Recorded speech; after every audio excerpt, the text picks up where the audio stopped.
In the quiet stillness of a sun-drenched pasture, a chilling sight unfolds. A horse, majestic yet marred, stands trembling.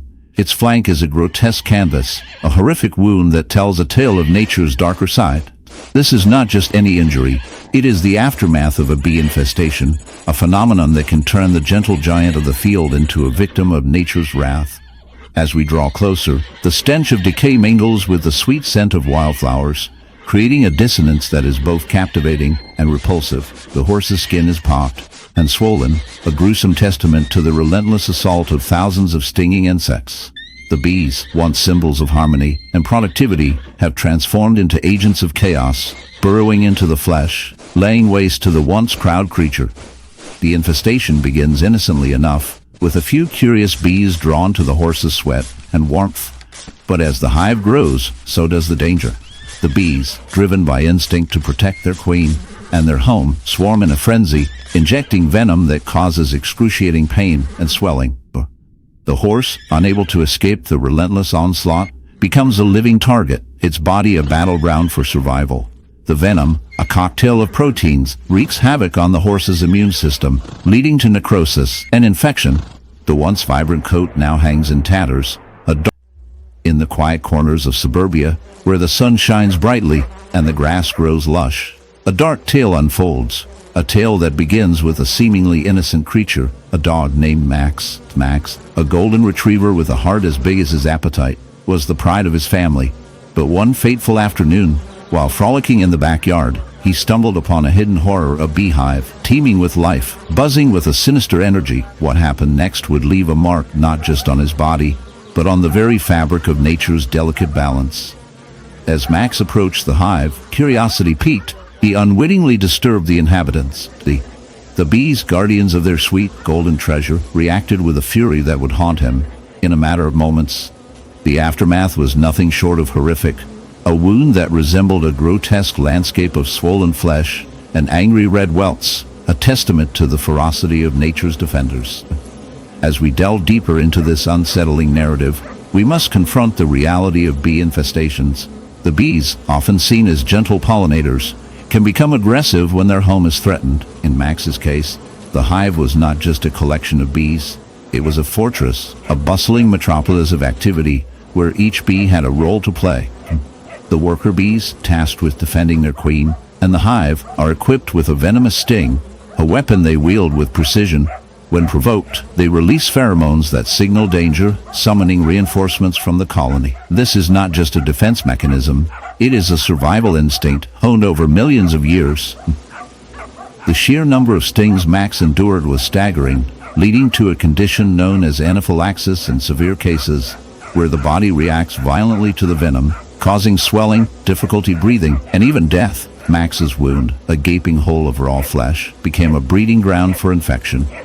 The necrotic tissue, a dark and festering mass, attracted bacteria, turning the once vibrant skin into a canvas of decay. The sight was enough to make even the strongest stomach churn. As the days passed, the wound in the icy expanse of the Arctic, where the sun barely pierces the perpetual twilight, a solitary figure lumbers across the frozen landscape. This is not just any bear, it is a polar bear, a majestic creature that embodies the raw power and beauty of nature. Instead, we are confronted with a horrific wound, a grotesque testament to the harsh realities of survival in this unforgiving environment. The bear's once pristine white fur is marred by a gruesome infestation of barnacles, their hard, calcified shells clinging to its skin like a macabre necklace of death. This is not merely a wound, it is a battleground, a vivid illustration of nature's brutality and the often unseen consequences of life in the wild. Barnacles, those seemingly innocuous crustaceans, are notorious for their ability to latch onto any surface they can find, and in the case of our polar bear, they have chosen a most unfortunate host. These tiny creatures, which thrive in marine environments, are typically found on rocks, ships, and even whales. However, when they find their way onto the skin of a polar bear, the results can be devastating. The barnacles burrow into the bear's flesh, creating painful lesions that can become infected, leading to a slow and agonizing demise. The bear, once the apex predator of its domain, now bears the scars of a relentless battle against an infestation that it cannot escape. As we delve deeper into the biology of barnacles, we uncover a fascinating yet disturbing truth. These creatures are not just mindless parasites. They are complex organisms with a life cycle that begins in the open ocean. Larvae drift through the water, searching for a suitable surface to attach to. Once they find a host, they secrete a powerful adhesive that bonds them to their chosen victim. In the case of our polar bear, this bond is not just physical, it is a harbinger of suffering. The barnacles feed on the bear's skin and blood, drawing nutrients from their host while simultaneously causing immense pain and distress. The bear's immune system struggles to fight off the infection, but with each passing day, the infestation grows and the bear's strength wanes. The sight of this once mighty creature, now reduced to a shell of its former self, is a stark reminder of the fragility of life in the Arctic. The polar bear, a symbol of resilience and power, is now a victim of its own environment, a casualty of the delicate balance that exists in nature. In the heart of the African savanna, where the golden grass sways gently in the warm breeze, a scene unfolds that is both captivating and horrifying. A cheetah cub, no more than a few weeks old, lies vulnerable and exposed, its delicate body marred by a horrific wound. This is not just any injury, it is the result of a beehive infestation that has taken a dark turn. As we zoom in on this tiny creature, the juxtaposition of its innocent, spotted fur against the grotesque reality of its condition is enough to send shivers down the spine. How did this happen? What dark twist of fate led to this cub's suffering? The cheetah cub, a symbol of grace and speed, now finds itself in a battle for survival against an enemy that is both small and insidious. The wound on its side is not merely a puncture. It is a gaping hole, a testament to the ferocity of the bees that have invaded its body. These tiny creatures, often seen as harmless pollinators, can become a nightmare when they swarm. In this case, the cub likely stumbled upon a hidden hive, perhaps while playing or exploring its territory. The bees, feeling threatened, unleash their fury, stinging the cub repeatedly. Each sting injects venom, causing pain and swelling, but the real horror lies in the aftermath. As the cub's body struggles to cope with the onslaught, the bees, driven by instinct to protect their home, continue to swarm. The wound becomes a breeding ground for infection, a festering reminder of nature's brutality. The cub's immune system, still developing, fights valiantly against the venom and the bacteria that now invade its flesh. The once vibrant energy of the cub is replaced by lethargy, as it battles not just the physical pain, but the overwhelming sense of despair that comes with such a grievous injury. In the world of wildlife, such infestations are not uncommon. Bees, while essential to our ecosystem, can become a deadly adversary when their nests are disturbed. The cheetah cub's plight serves as a stark reminder of the delicate balance of nature. It is a world where the line between life and death is razor thin, where the innocent can fall victim to the very forces that sustain them. The bees, in their quest to protect their hive, do not discriminate. They see only a threat, and in their eyes, the cub is just another intruder. As we delve deeper into the science of this infestation, we uncover the complexities of bee behavior. Honeybees, for instance, are known for their highly organized colonies, where each member has a specific role. The worker bees, tasked with defending the hive, will swarm any perceived threat with a in the heart of the African savanna, where the sun blazes down and the air shimmers with heat. A scene unfolds that is both captivating and grotesque. Picture a towering giraffe, its long neck stretching towards the treetops, a symbol of grace and majesty. But as we draw closer, the beauty of this creature is marred by a horrific sight, a gaping wound, a festering hive of bees embedded in its flesh.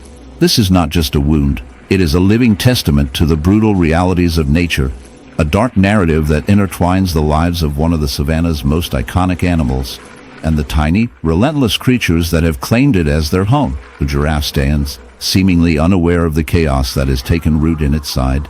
The hive, a pulsating mass of activity, is a hive of horror. Bees swarm in and out, their tiny bodies glistening in the sunlight, a stark contrast to the dark, oozing wound that they have made their nest.